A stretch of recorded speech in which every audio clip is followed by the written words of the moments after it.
La corde de Melde.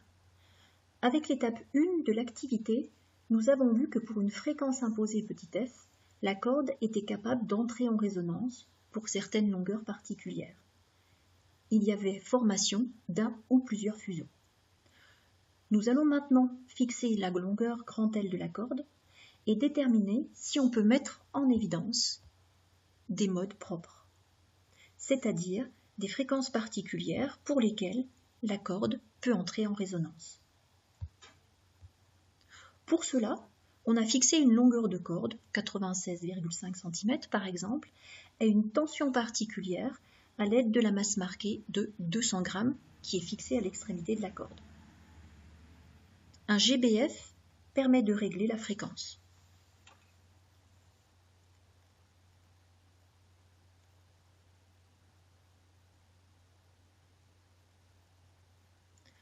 Pour une valeur particulière, on constate la formation d'un fuseau. Cette valeur particulière, dans les conditions de l'expérience, est ici de 11 Hz. On continue d'augmenter la fréquence. La corde cesse d'être en résonance. Mais pour une deuxième fréquence, cette fois-ci donc plus élevée, on constate la formation de deux fuseaux avec deux ventres et des nœuds de vibration. Cette fréquence particulière est de 22 Hz. On constate qu'elle est le double de la première fréquence. On continue d'augmenter la fréquence. La corde cesse à nouveau d'être en résonance. Et pour une troisième fréquence particulière, on observe trois fuseaux. Fréquence particulière à 33 Hz, c'est-à-dire le triple de la première fréquence. On continue d'augmenter la fréquence à l'aide du GBF.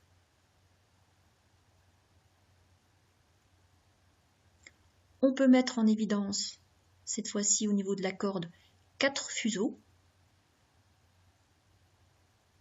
Et la fréquence particulière correspondante est environ 4 fois plus importante que la fréquence obtenue pour avoir la première résonance.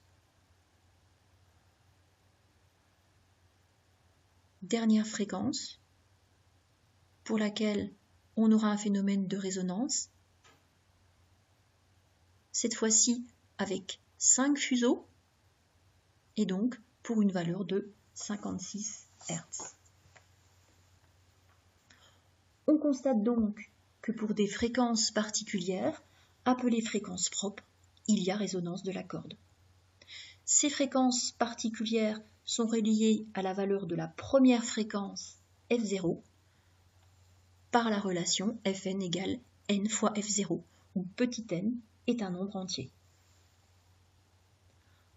Approfondissons l'étude à l'aide d'une simulation.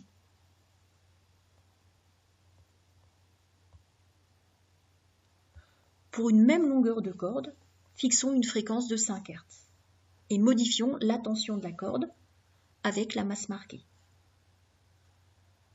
Pas de résonance pour la corde à une fréquence de 5 Hz.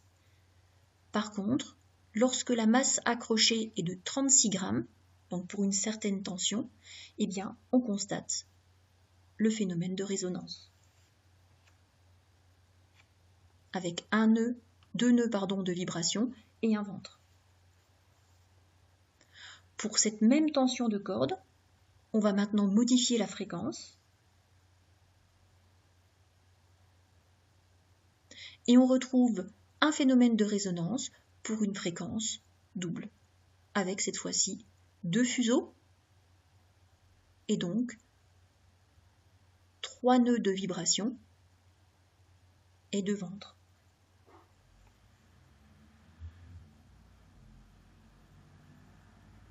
Augmentons la fréquence, donc plus de résonance pour certaines valeurs de fréquence, mais pour une fréquence triple de la première, on obtient 3 fuseaux. et ainsi de suite. On retrouve bien le résultat précédent. Pour une même tension de corde et une même longueur, les fréquences propres Fn sont telles que Fn égale n fois F0, où F0 est appelée fréquence fondamentale. En fixant maintenant une nouvelle tension pour la corde, cette fois-ci plus élevée, donc en accrochant une masse de 70 grammes, on constate que la première résonance de la corde n'est plus pour une fréquence de 5 Hz, mais est obtenue pour une fréquence proche de 7 Hz, c'est-à-dire une fréquence plus élevée. Plus la tension de la corde est donc élevée, plus la fréquence fondamentale le sera aussi. Les autres fréquences propres, par contre, vraisemblablement vont obéir toujours à la même relation, parce qu'ici on se rend compte qu'on obtient deux fuseaux pour une fréquence de 14 Hz, c'est-à-dire une fréquence du double de la précédente.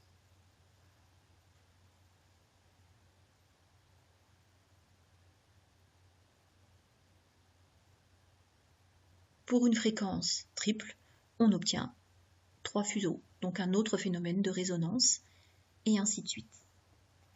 Illustrons maintenant ces modes propres en musique.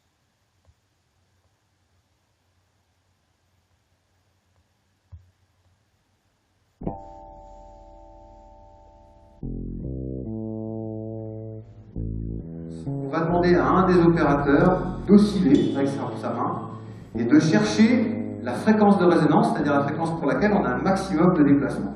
C'est parti, je crois que c'est Jean-Marc, notre opérateur magique. Voilà. Alors, on va attendre qu'il stabilise son oscillation. Je pense qu'on a trouvé la fréquence. Quand il va nous faire signe, on aura la fréquence de résonance. Voilà. On a la fréquence de résonance. Cette fréquence de résonance, on la convertit en tempo musical. On va dire que ça, ce sont des noirs sur une partition. Que se passe-t-il si on double la fréquence, c'est-à-dire si le batteur joue des croches?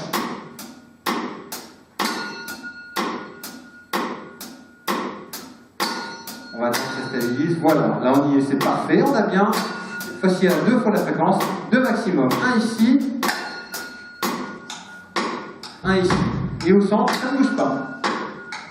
On revient à la première fréquence de résonance, on fait des noirs. Voilà. Un peu de solfège en même temps, cette fois de basse. Alors vous avez appris les triolets, c'est les triolets, c'est quand on joue 3 fois plus vite. Donc, on va faire 3 fois la fréquence en écoutant des triolets.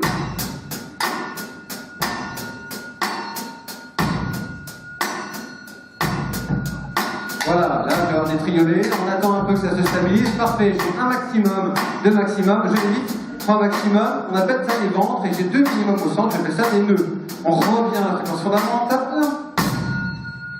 Voilà. L'exercice est assez difficile, donc il faut restabiliser l'expérience, n'est-ce pas? Maintenant, si vous avez toujours fait du solfège, vous devez savoir qu'on peut jouer des quadruples croches. Donc on va jouer à 4 fois la fréquence. Pas des doubles croches, parce que c'est 16. Des doubles croches. Alors on va voir si notre opérateur réussit à faire des doubles croches, non pas des quadruples.